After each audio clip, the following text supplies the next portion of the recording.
ગુરુ પૂર્ણિમા. નમસ્તે દર્શક મિત્રો, અમારી યુટ્યુબ ચેનલ અમૃતવાણીમાં તમારું હાર્દિક સ્વાગત છે. આજે આપણે આ વિડીયોમાં ગુરુ પૂર્ણિમાના વિશે વાત કરવાના છીએ. ગુરુ પૂર્ણિમા હિન્દુ અને બૌદ્ધ ધર્મમાં મનાવવામાં આવતો ઉત્સવ છે. આ દિવસે મુખ્યત્વે આધ્યાત્મિક ગુરુનું સ્મરણ અને પૂજન કરવામાં આવે છે. આ ઉત્સવ અષાઢ સુદ પૂર્ણિમાના દિવસે આવે છે. મહાભારતના રચયિતા વેદ વ્યાસનો જન્મદિવસ આ દિવસે હોવાથી તેમના સન્માનમાં ગુરુ પૂર્ણિમાને વ્યાસ પૂર્ણિમા નામથી પણ ઓળખવામાં આવે છે. ગુરુ પૂર્ણિમા એક ભારતીય અને નેપાળી આધ્યાત્મિક અને શૈક્ષણિક શિક્ષકો માટે સમર્પિત તહેવાર છે. આ તહેવાર પરંપરાગત રીતે હિન્દુ, જૈન અને બૌદ્ધ દ્વારા ઉજવવામાં આવે છે. તેમના શિક્ષકો પ્રત્યે કૃતજ્ઞતા વ્યક્ત કરવા માટે. ગુરુ પૂર્ણિમા એટલે ગુરુ અને શિષ્યના પવિત્ર સંબંધો ગાઢ બનાવતું પર્વ. સદગુરુ શિષ્યના જીવનને દિશા આપે છે. આ પર્વ નિમિત્તે દરેક શિષ્ય પોતાના ગુરુને નમન કરી આશીર્વાદ મેળવતો હોય છે. ઈશ્વર અને માતા પિતાની જેમ જ ગુરુનું સ્થાન ઊંચું અને પૂજનીય છે. ગુરુ એ દિવ્ય જ્યોતિ છે જે આપના માર્ગમાં પ્રકાશ રેલાવે છે. જીવન યાત્રાને પાર પાડવા ગુરુ પથદર્શકની ભૂમિકા ભજવે છે. ગુરુ બ્રહ્મા, ગુરુ વિષ્ણુ, ગુરુદેવો મહેશ્વર, ગુરુ સાક્ષાત પરબ્રહ્મ, તસ્મૈ શ્રી ગુરુવે નમઃ. ગુરુ એટલે અજ્ઞાનરૂપી અંધકારમાંથી જ્ઞાનરૂપી પ્રકાશ આપી જીવન નૈયાને તારનાર. બાળક નાનું હોય ત્યારે શાળામાં પગથિયા ભરે ત્યારથી ગુરુનું કાર્ય શરૂ થઈ જાય છે. જીવનની દરેક પળે ગુરુની જરૂરિયાત વર્તાય છે અને દરેક પળને સુશોભિત કરનાર આ મહાન આત્માને યાદ કરવાનો અવસર એટલે ગુરુ પૂર્ણિમા. ગુરુ એટલે પ્રેરણાની મૂર્તિ. આ પાવન અવસરે ગુરુને ધ્યાન કરવું અને ગુરુની પૂજા કરવી. ભગવાન રામ હોય કે કૃષ્ણ, તેઓને પણ જીવનનો ઉપદેશ આપનારા ગુરુઓ જ હતા. ગુરુનું કામ દિશા આપવાનું છે. ગુરુ એટલે દિવ્યતાના માર્ગ ઉપર દોરી જનાર પથદર્શક. ગુરુ પૂર્ણિમા ઉજવવા પાછળ મુખ્ય બે કારણ હોય છે. એક, તેમના જીવનમાં ગુરુ નથી તેમના માટે ગુરુના ચરણ સ્વીકારવા માટે, તેમના ગુરુ જે ચરણમાં છે તેમના માટે પોતાનું સર્વસ્વ સમર્પિત કરવા માટે. ગુરુ માતા, પિતા, શિક્ષક કોઈ પણ હોઈ શકે. ગુરુ શબ્દનો અર્થ થાય છે કે અંધકાર, અજ્ઞાન, અને રૂ શબ્દનો અર્થ થાય છે પ્રકાશ, જ્ઞાન. નષ્ટ કરનારા જે બ્રહ્મ સ્વરૂપ પ્રકાશ છે એ ગુરુ છે. અજ્ઞાનનો આમ તો આપણા જીવનમાં ઘણા જાણ્યા અજાણ્યા ગુરુ હોય છે, જેમાં આપણા માતા પિતાનું સ્થાન સર્વોપરી હોય છે અને પછી શિક્ષક અને બીજા. પરંતુ અસલમાં ગુરુનો સંબંધ શિષ્ય સાથેનો હોય છે કે ન કે વિદ્યાર્થી સાથે. આશ્રમોમાં ગુરુ શિષ્યના પરંપરાનું પાલન થતું રહ્યું છે. ગુરુ શું છે, કેવા હોય છે, કોણ હોય છે, એ જાણવા માટે તેમના શિષ્યોને જાણવા જરૂરી હોય છે. અને એ પણ કે ગુરુને જાણવાથી શિષ્યોને જાણી શકાય છે. પરંતુ આવું ફક્ત એ જ કરી શકે જે પોતે ગુરુ હોય કે શિષ્ય હોય. ગુરુ એ છે જે સમજી પારખીને શિષ્યને દીક્ષા આપે છે અને શિષ્ય પણ એ જે સમજીને ઓળખીને ગુરુ બનાવે છે. સ્વામી રામકૃષ્ણ પરમહંસે ઘણા પ્રયત્ન કર્યા. નરેન્દ્ર એટલે સ્વામી વિવેકાનંદ મારો શિષ્ય થઈ જાય, કારણ કે રામકૃષ્ણ પરમહંસ જાણતા હતા કે આ એ વ્યક્તિ છે જે ફક્ત થોડો ધક્કો આવ્યો કે ધ્યાન અને મોક્ષના માર્ગ પર દોડવા માંડશે. પરંતુ સ્વામી વિવેકાનંદ બુદ્ધિવાદી વ્યક્તિ હતા અને પોતાના વિચારોના પાક્કા હતા. તેમણે રામકૃષ્ણ પરમહંસ એક એવા વ્યક્તિ જોવા મળ્યા જે કોરી કલ્પનામાં જીવનારા એક મૂર્તિ પૂજકથી વધુ કાંઈ નહીં. તેઓ રામકૃષ્ણ પરમહંસની સિદ્ધિઓને એક મદારીના ચમત્કારથી વધુ કશું જ નહોતા સમજતા. છતાં તેઓ પરમહંસના ચરણોમાં નમી પડ્યા, કારણ કે છેવટે તેઓ જાણી ગયા હતા કે આ વ્યક્તિમાં કોઈ એવી વાત છે બહારથી જોવામાં નથી આવતી.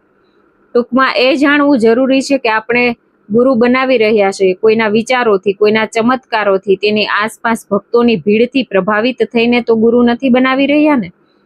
જો આવું હોય તો આપ યોગ્ય માર્ગ ઉપર નથી. ગુરુ અને શિષ્યની પરંપરા આવા અનેક ઉદાહરણ છે જેના વિશે જાણીને કહી શકીએ કે ગુરુને શિષ્યની અને શિષ્યને ગુરુ બનાવવામાં કેટલીય મુશ્કેલીનો સામનો કરવો પડ્યો હશે.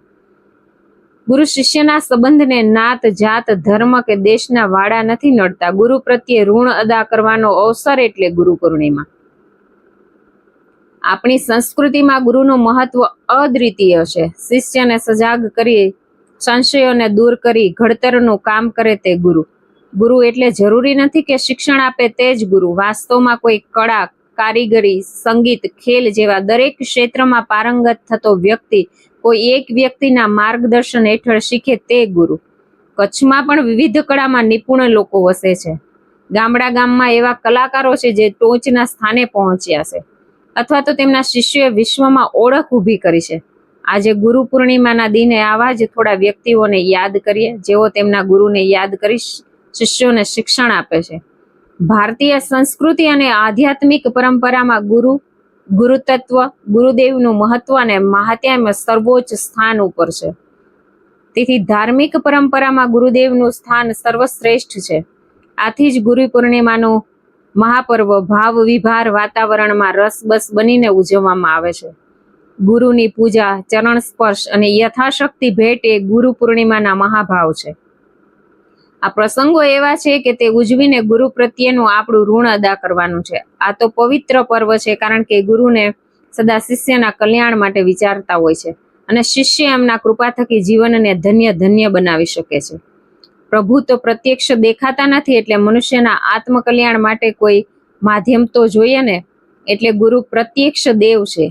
ભગવાને ગુરુરૂપી એક માં છે જે શિષ્યનું અંતિમ ધ્યેય પ્રભુ પ્રાપ્તિ છે તે ગુરુ કૃપાથી સાપેક્ષ છે. શિષ્ય જો શ્રદ્ધા રાખે તો અટલ અચળ વિશ્વાસથી ગુરુચરણમાં જાય તો શિષ્યના ઉત્કર્ષ માટે સર્વશક્તિ પરમાત્મા ગુરુને પ્રદાન કરે છે અને ગુરુ શિષ્યનું કાર્ય કરવા શક્તિમગ્ન બને છે.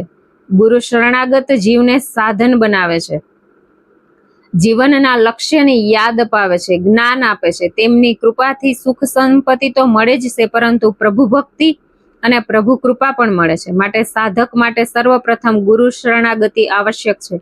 આમ ભૌતિક અને આધ્યાત્મિક ક્ષેત્રોમાં ગુરુની આવશ્યકતા અનિવાર્ય માનેલ છે.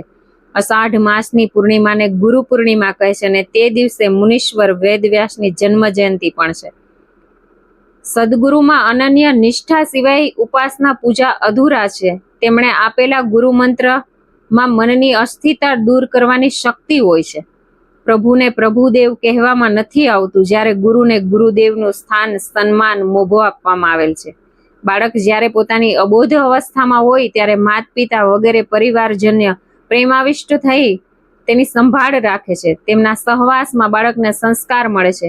બાળક જેમ જેમ મોટું થતું જાય છે તેમ પોતાની જાતે રમવા લાગે છે, હાવભાવ કરે છે, આગળ જતા ઠીક બોલવા લાગે છે. આ અવસ્થામાં માત પિતા વગેરે પરિવારજન તેમના માટે ગુરુનું કાર્ય કરે છે. તેથી આગળ જતા બાળક વિશેષ જ્ઞાન સંપાદન માટે વિદ્યાલયમાં જાય છે. અહીં તેમના વિદ્યાગુરુ અક્ષર જ્ઞાન કરાવે છે. ધીરે ધીરે તે શિક્ષક બની અને અનેક વિષયોમાં પારંગત થઈ જાય છે. તદંતર એ પોતાની બુદ્ધિ, વૈભવથી અર્થોપાર્જન વગેરે કાર્યોમાં સફળ થતા પોતાના લૌકિક જીવનને સુખમય બનાવવાના કાર્યોમાં લાગી જાય છે. હૃદયમાં જ્ઞાનનો દીપક પ્રગટાવવા વાળા સાક્ષાત ભગવાન ગુરુદેવ જ છે, પરંતુ પ્રત્યક્ષ ગુરુને પોતાના માધ્યમ બનાવે છે. ભગવાન શ્રી કૃષ્ણ જ્યારે ગાલોકોમાં પાછા ફરવાના હતા ત્યારે અર્જુને કહ્યું કે અમારું કોણ? હવે અમે એકલા પડી ગયા. ત્યારે ભગવાને કહ્યું કે તેઓ શ્રીમદ ભગવત માં સાક્ષાત સ્વરૂપે રહેશે અને ભગવાનના સહારે મનુષ્ય તેમની કૃપા મેળવી શકશે.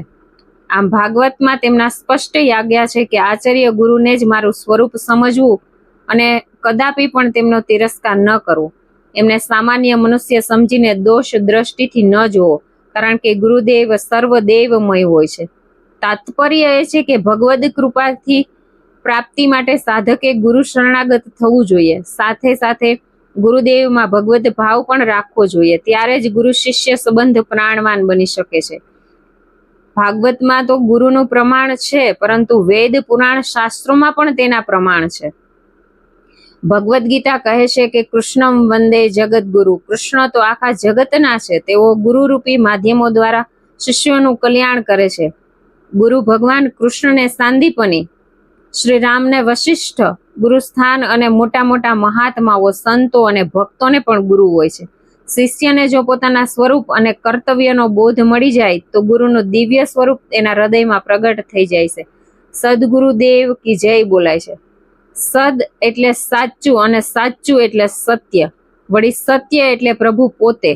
આમ ગુરુ ગોવિંદ સમાન ગણવામાં આવેલ છે. કેટલાકના મતે તો ગુરુને ગોવિંદથી પણ ઉપર ગણેલ છે. રામ કરતા રામ નામના વધારે શક્તિ છે, તેમ ગોવિંદ કરતા તેના સ્વરૂપે બિરાજતા ગુરુમાં ગોવિંદે વધુ શક્તિ પ્રદાન કરેલી છે. જેમ ભક્ત અને ભગવાનનો સંબંધ નિષ્ઠા અને અનન્યતા પર નિર્ભર છે, તેમ ગુરુ અને શિષ્યના સંબંધનું પણ એવું જ છે.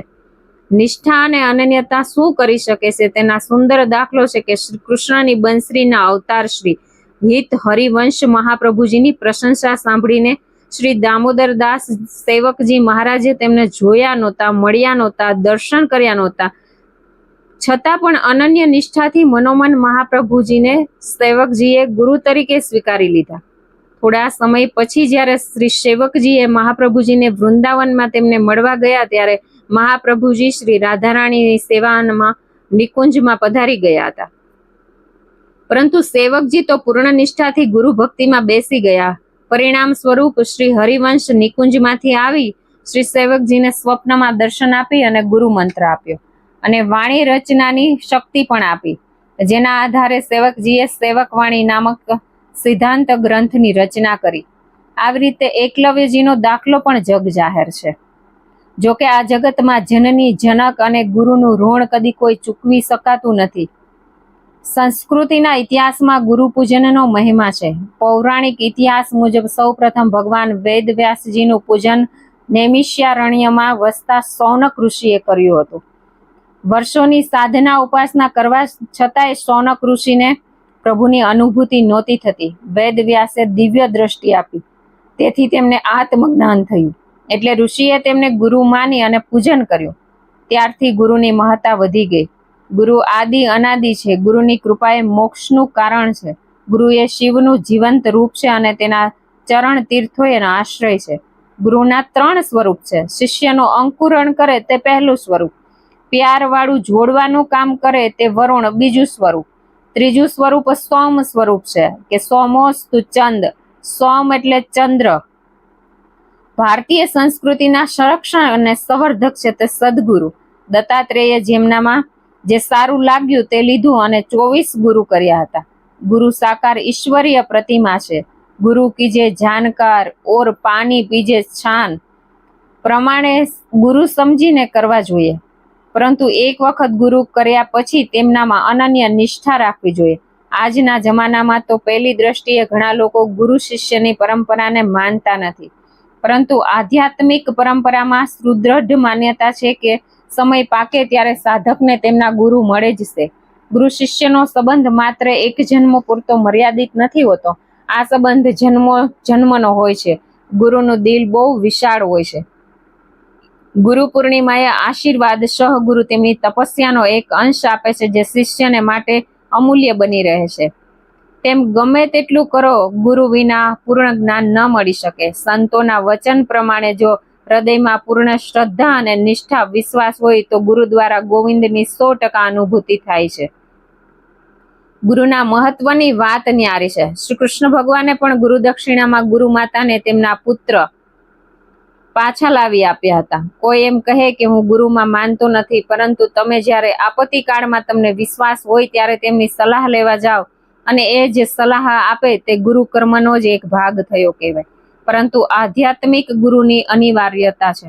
તો આવો ગુરુ પૂર્ણિમાનું મહાપર્વ પૂર્ણ નિષ્ઠા, શ્રદ્ધા, અનન્યતા અને વિશ્વાસથી ભક્તિમાં રસબસ થઈને ઉજવીએ અને ધન્ય ધન્ય બની જઈએ. જય ગુરુદેવ.